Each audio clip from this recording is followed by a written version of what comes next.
सबसे बड़ी मस्जिद कुर्तबा कुर्तबा की जामे मस्जिद 786 के अंदर अब्दुर्रहमान अव्वल ने वो मस्जिद बनाई, लेकिन आज वो मस्जिद कई सौ साल से वो मस्जिद रोमन कैथोलिक के कब्जे में कलीसा बना हुआ है, उसमें कई सौ साल से अजान नहीं हुई।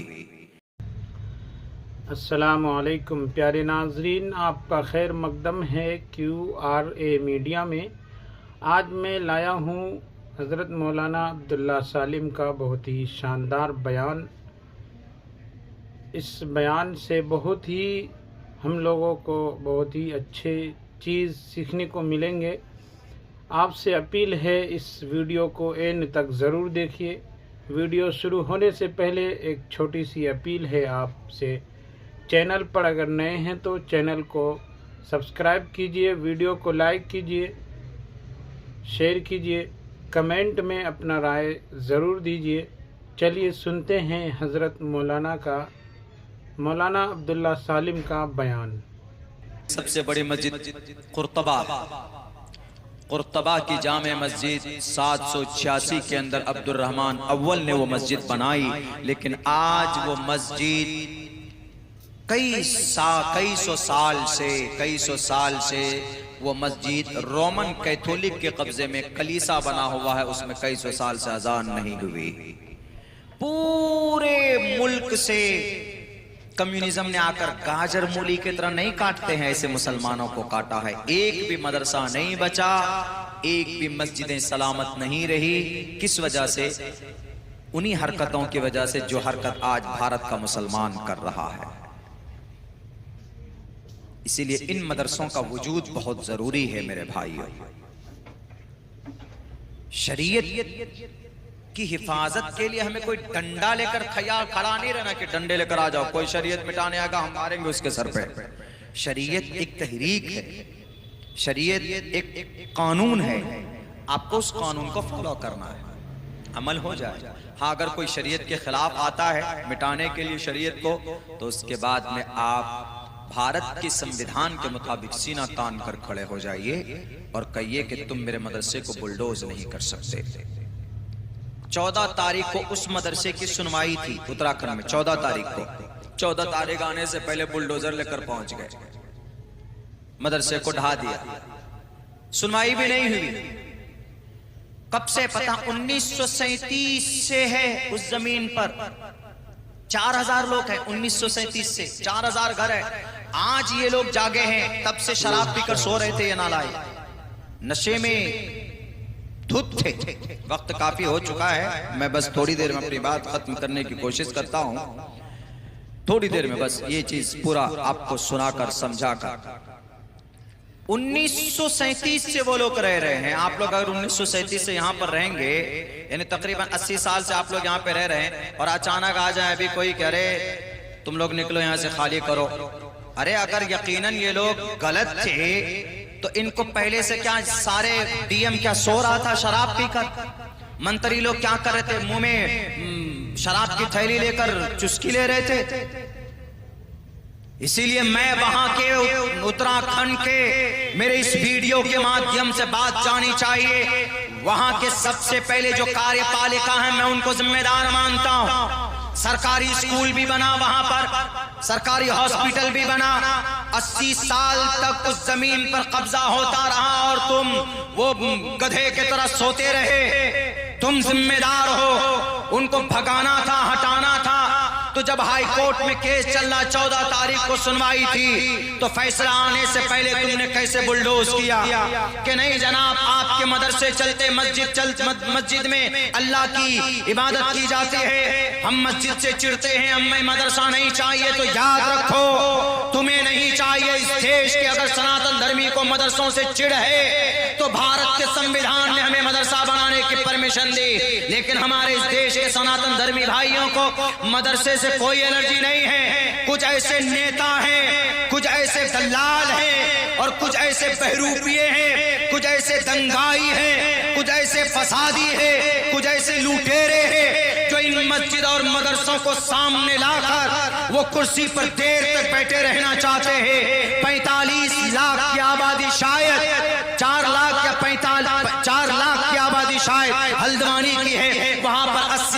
सिर्फ मुसलमान गए थे। कोई दंगा फसाद आज तक नहीं हुआ। पिछले 1.5 साल से वो मामला कोर्ट में चल रहा है। कोर्ट ने कहा कि 14 फरवरी को हम फैसला सुनाएंगे, हम संज्ञान में लेंगे। तो उससे पहले मोहतरमा डीएम साहिबा, न्यायपालिका कार्यपालिका का सबसे बड़ा किरदार, सबसे बड़ा अभिनय किनका, डीएम मोहतरमा का।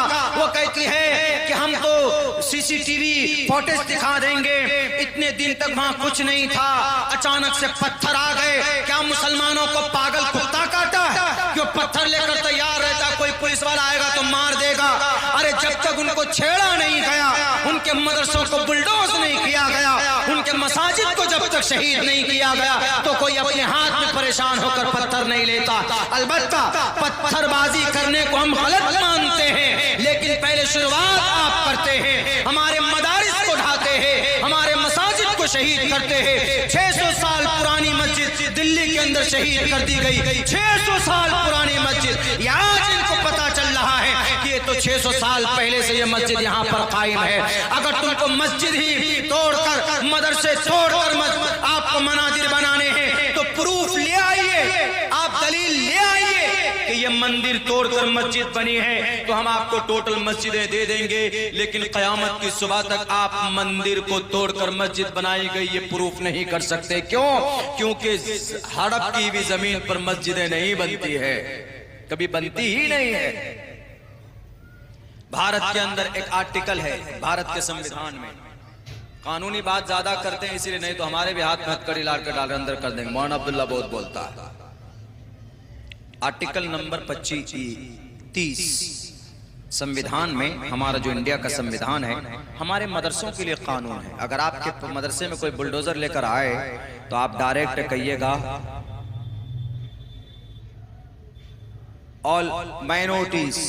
all minorities whether based on religion shall have the right to establish।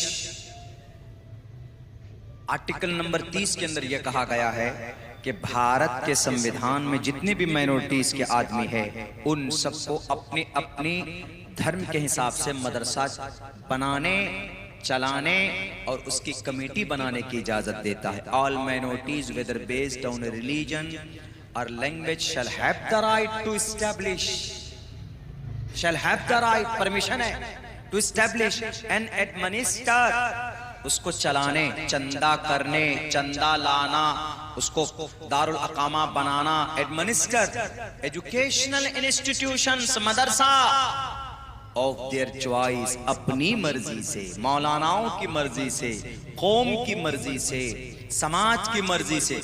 कितनी अच्छी बात है संविधान कह रहा है, लेकिन ये जाहिल, ये शराबी सब के सब संविधान को भी बंद कर दिए और ये ईश्वरीय ग्रंथ को भी बंद कर दिए। ईश्वर भी क्या कहता है, बहुनाम जन्मनामन्ते ज्ञानवान माम परपद्यते वासुदेवा सर्वमिति समहात्मा सुदुर्लभः। इंसान महात्मा बनता है एजुकेशन से, तालीम से, ज्ञान से, ज्ञान से महात्मा बनता है। और जब मदरसा रहेगा तो रहेगा ही नहीं तो ज्ञान कहां से प्राप्त होगा। हमारे हिंदुस्तान के हिंदू भाइयों, आप में पाठशालाएं नहीं है, यही वजह है कि आपके यहाँ संतों की कमी है। मतलब आपके यहाँ हिंदू भाइयों में ऋग्वेद हर कोई जानता नहीं जानता, पूरे गांव में ढूंढेंगे किसी एक के घर में भी आपको ऋग्वेद नहीं मिलेगा। आप बारसोई छान कर देखिए, मेरे ख्याल से पूरे बारसोई के अंदर में कहीं पर ऋग्वेद नहीं मिल सकता आपको। गीता मिल जाएगी, ऋग्वेद नहीं मिल सकती। ऋग्वेद, यजुर्वेद, सामवेद, अथर्ववेद, ये चारों वेद नहीं मिल सकता। मेरे यहाँ जाएंगे, कारी साहब जाते हैं, कारी रोहुल्ला साहब मेरे ऑफिस में जाते हैं तो वहाँ पर चारों वेद रखे हुए हैं, देखेंगे आप, चारों वेद, ऋग्वेद है, यजुर्वेद है, सामवेद है, अथर्ववेद है, रामायण भी है, महाभारत है, ये 5 किताबें, गीता भी, श्रीमद् भगवत गीता भी, सत्यार्थ प्रकाश भी है, मनुस्मृति भी वहाँ पर है। मैं झूठ नहीं बोल रहा हूँ, आप जाइएगा तो आपको मिलेगा, नहीं मिलेगा कहीं पर हमारे हिंदू भाइयों के घरों के अंदर में। क्यों है ही नहीं, इंपॉर्टेंट ही नहीं है। लेकिन आप पूरे बारसोई क्या, एक गांव में अगर आप कुरान देखिएगा तो हमको कभी उम्मीद है कि हर घर में कम से कम कुरान जरूर मिलेगा आपको, और हर घर का बच्चा कुरान पढ़ने वाला है। तो इसीलिए इस चीज पर तो हम अमल कर रहे हैं। क्या ये गीता के इस मंत्र पे, बहुनाम जन्मनामन्ते ज्ञानवान माम परपद्यते वासुदेवा सर्वमिति समहात्मा सुदुर्लभः। इंसान महात्मा बनता है, भाग्यशाली होता है, किससे? पढ़ाई से, एजुकेशन से, तालीम से। आप पढ़ाइए नहीं, एजुकेशन मत दीजिए। आपका बेटा देखिए कैसा बनता है, बिल्कुल बोड़म बन जाएगा, बेवकूफ। कुछ बेचने जाएगा, कुछ खरीदने जाएगा, हाँ अंगूठा लाइए अंगूठा। कम से कम बच्चों को पढ़ाइए, इतना पढ़ा दीजिए कि वो सिग्नेचर करना जान जाए, इतना पढ़ा दीजिए कि कम से कम वो बस के कंडक्टर को बेवकूफ बना सके। एक था मौलाना साहब, एक वो है ना, वो चुटकुला है कि मौलाना आधे हाफिज साहब से पूरे भी नहीं थे, आधे ही थे। बसों में देखेंगे कहीं कहीं पर ज्यादा दादागिरी होती है। बस में बैठे चढ़े, कंडक्टर आता, रे भाई पैसा दो, तो कुछ लोग जो इलाकाई लोकल होते हैं, हाँ ठीक है दे देंगे। कोई बोलता हम स्टाफ हैं, देखते ना ट्रेनों में भी बैठ जाते हैं तो ऐसे ही बोलते हैं हम स्टाफ हैं, नहीं देंगे पैसे।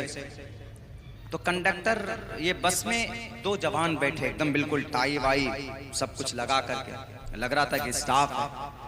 बैठा, कंडक्टर आया उधर से, कहा कि भैया टिकट ले लो। तो बोला क्या मैं स्टाफ?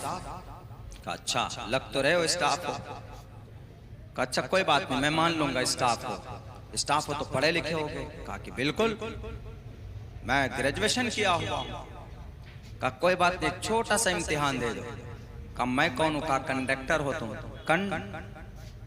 कंडक्टर ना, कंडक्टर। बोला मेरे नाम के स्पेलिंग कर दो तुम। कुछ पढ़ा था ही नहीं, ऊपर से सिर्फ एकदम टीप टाप, चश्मा, बाल, पैंट शर्ट ढंग के पहने हुए। CON ऐसे कुछ बोला भी नहीं कि उसको इतना मारा कंडक्टर, इतना मारा, मुंह फोड़ दिया उसका। कम बखत स्टाफ बनता, निकल बाहर। दूसरा वाला था आगे बैठा हुआ, उसके पास आया, उसको भी कहा कि पैसे लाओ, भी कहा कि डरता हुआ बोला मैं स्टाफ हूं, स्कूल में पढ़ाता हूं। कहा अच्छा स्कूल में पढ़ाते तो मास्टर जी हुए आप? कहा हाँ, क्या करना है? तो कहा कि मेरे नाम की स्पेलिंग करो, मैं कंडक्टर हूं ना, नाम की स्पेलिंग करो। स्पेलिंग का मतलब अलग अलग करके बताओ। जैसे एप्पल है APPLE, ऐसे करके APPAPPLE, एप्पल, एप्पल मैंने से। तो ऐसे उन्होंने कहा कि कंडक्टर की स्पेलिंग अलग को, क्या आता है, क्या आता है, किसी आता है, ON आता है, क्या आता है बताओ। वो भी नहीं बता पाया। उसकी भी धुलाई हो गई, खूब बढ़िया करके बाहर निकलो। तीसरा आया, तीसरे में आगे कौन बैठे हुए थे? एक बेचारे मदरसे में पढ़े हुए, थोड़ी दाढ़ी थी, सर पे टोपी थी, हाथ में झोला लिए हुए बैठे हुए। उनके पास भी पैसा नहीं था। उनसे कहा ओ मुल्ला जी आप हैं? हाँ। पैसे हैं, टिकट ले लीजिए। कहा कि नहीं नहीं, मैं भी स्टाफ मदरसे में पढ़ाता हूँ, मदरसा जीनतुल कुरान में पढ़ाता हूँ। कहा अच्छा आप भी आ जाइए, एग्जाम दे दीजिए छोटा सा। कहा मुल्ला जी टोपी दाढ़ी तो बहुत अच्छी है, मैं कौन हूँ? कहा आप कंडक्टर हैं। कहा स्पेलिंग कीजिए। कैसे स्पेलिंग करे? मौलाना लोग तो जानते नहीं, लोकेशन भेजना नहीं जानते जल्दी से।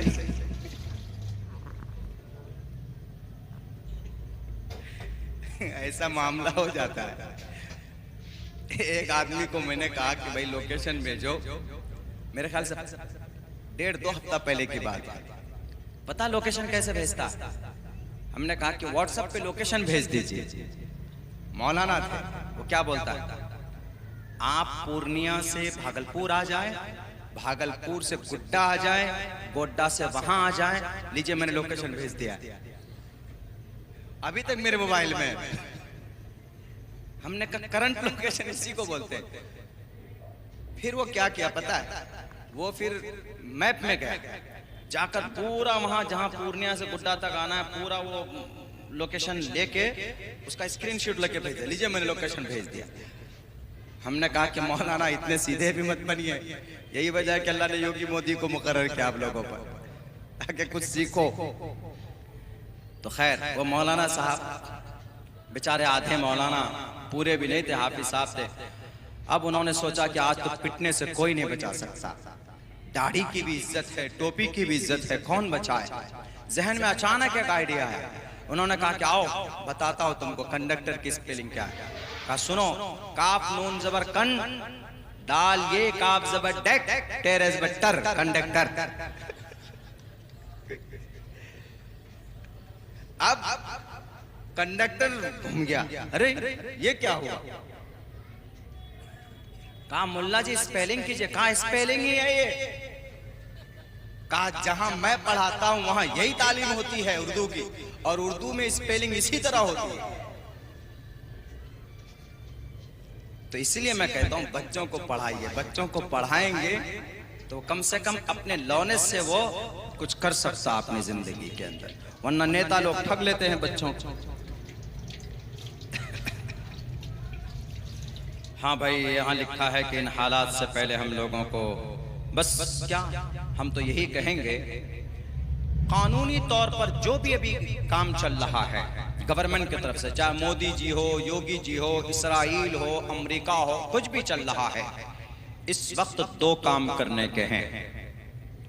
एक काम तो ये कि आप अपना ईमान मजबूती के साथ अपने ईमान पर डटे रहें, अच्छे अमल करते रहें, यानी शरीयत के साथ जुड़े रहिए। दूसरा काम ये करना है कि जो भी कानूनी कार्रवाई है, जो भी कानूनी कार्रवाई है, उस पे पीछे मत हटिए। कहीं आप कहेंगे कि मौलाना वही मुंसिफ, वही सब कुछ है, अदालत भी उन्हीं के पास, सारे पुलिस प्रशासन उन्हीं के पास, ठीक है। आज जालिम लोग हैं, कल कुछ अच्छे लोग भी आ सकते हैं। वो तिलकल अय्याम नुदाविलुहा बैनन नास, अल्लाह अय्याम को बदलता बदलता रहता है। हमेशा फिरौन रहा, हमेशा कारून रहा, हमेशा नमरूद रहा, नहीं, अल्लाह बदलते बदलते रहते। तो इसीलिए अगर हम कानूनी कार्रवाई करेंगे, अगर एक एप्लीकेशन हमने दे दिया, जैसे उत्तराखंड में हमने एक एप्लीकेशन दे दी कि जी ये जो यूसीसी लाया गया है ये भारत के संविधान के खिलाफ है, हमारा मदरसा तोड़ा गया है, ये आर्टिकल नंबर 30 के खिलाफ है, हमको हमारी शरीयत के ऊपर अमल करने की पाबंदी लगाई जा रही है, ये इसके खिलाफ है। अगर आप वो एप्लीकेशन दाखिल करेंगे, भले ही 5 साल तक उस पर अमल नहीं होगा, जानता हूं, लेकिन आपका वो रिकॉर्ड रहेगा। 5 साल के बाद अगर कुछ अच्छे लोग आएंगे तो आपका 5 साल पहले का मामला होगा, तो जल्दी सुनवाई होगी। और अगर नहीं भी हुई, अगर मान के चलिए 50 साल तक जालिम लोग, दकियानूसी लोग बैठे रहे, तो मरने के बाद कल क़यामत में अल्लाह पूछेगा कि शरीयत की हिफाजत के लिए क्या किया तुमने, कुरान के बिल मुकाबिल जो मनहूस कानून आया क्या किया तुमने। तो उस वक्त हम कह सकेंगे कि अल्लाह मैं कुछ नहीं कर सकता था, इनके पास ताकत और इनके पास दल बल सब कुछ इन्हीं के पास था, हम क्या कर सकते थे, हमसे जहां तक हो सका मैंने पेपर के अंदर लिखा और कानूनी एतबार से मैं इनके पास गया और वो मैंने पेश किया। कम से कम वहां बच सकते हैं, अल्लाह के सामने में जवाब दे सकते हैं कि अल्लाह अपनी वसात के मुताबिक जहां तक हो सका मैंने मुखालफत की। और कोशिश कीजिए कुरान के मज़ामीन को, हमारे उलमा से ये टॉपिक रिलेटेड है, हमारे जितने भी उलमा जो मसाजिद में बयान करते हैं, वो तलाक के मसले के अंदर क्या आसानी है, तलाक गुनाह है, तलाक देना नहीं चाहिए, और शरीयत में जो जो अहकामात है उसके क्या क्या फवाइद हैं, उनके वीडियो क्लिप बन कर सोशल मीडिया में डलना चाहिए ताकि लोग देखें तो उसके सही मतलब समझ सकें। एक आदमी मिला रुड़की हरिद्वार के अंदर, वो आके पूछता है कि मौलाना मेरा एक दोस्त है, वो कहता है कि ये कानून अच्छा हुआ, ठीक हुआ। हमने कहा क्यों? बोला इसलिए कि मुसलमान तो अपनी औरतों पर तलाक देकर जुल्म करता है। हमने कहा पहली बात तो तलाक को उसने जुल्म कहा, हालांकि तलाक जुल्म नहीं है। तलाक जब जुल्म होता जब बिना बात के कोई तलाक दे दे, जब बिना बात के कोई काम, कोई मसला ना हो या कोई इशू घर में ना हो, लड़ाई हुई आपस में बस तलाक दे दिया, ये जुल्म है, इसलिए इसको मना किया गया है। वरना तलाक तो रहमत है, तलाक इमरजेंसी दरवाजा है। क्रिश्चियन में जाएंगे, एक मर्तबा शादी हो गई तो 7 जन्म तक निभाना पड़ेगा, वो उसको तलाक भी नहीं दे सकता। हिंदू धर्म में जाएं, हिंदू मैरिज एक्ट के तहत हिंदू धर्म के अंदर भी एक मर्तबा एक औरत से विवाह हो जाए तो 7 जन्म का रिश्ता है, उसको निभाना पड़ेगा, चाहे कुछ भी हो जाए। आप उसको छोड़ नहीं सकते, अलग नहीं कर सकते। अगर आपको अलग होना हो तो कोर्ट का चक्कर काटना पड़ेगा। इन तमाम सख्ती से बचने के लिए अल्लाह तबारक व तआला ने कुरान करीम के अंदर बयान किया, अगर मर्द औरत आपस में अगर उन दोनों की रंजिश होती रहे, उन दोनों की झगड़े होते रहे, वो आपस में लड़ते रहे, अगर इस्लाह की भी कोशिश करें तब भी इस्लाह ना हो, साल गुजर गया, 2 साल गुजर गया, अपने समाज के, अपने दोनों तरफ के मर्द और औरत के तरफ के बड़े लोगों को भी बुलाया जाए, मसालहत की कोशिश की जाए, लेकिन तब भी अगर बात न बने तो इस्लाम कहता है कि तुम एक तलाक को बीवी को दो नहीं, कितनी, एक तलाक को। अपनी बीवी से कहो